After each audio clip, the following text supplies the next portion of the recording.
आप देख रहे हैं programme in focus Kamran Yusuf के साथ।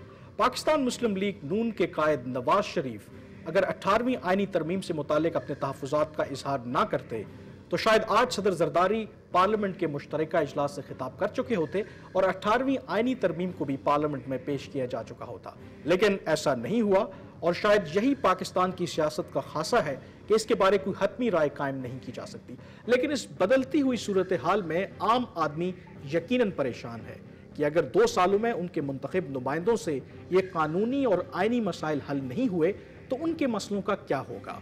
बिजली की लोड शेडिंग कब खत्म होगी, बढ़ती हुई महंगाई पर कब काबू पाया जाएगा, ये वो तमाम सवालात हैं जो एक आम आदमी इस वक्त पूछ रहा है अपने मुंतखब नुमाइंदों से। आज के प्रोग्राम में इसी मौजू पर हम बात करेंगे, लेकिन इस छोटी सी ब्रेक के बाद हमारे साथ रहिएगा।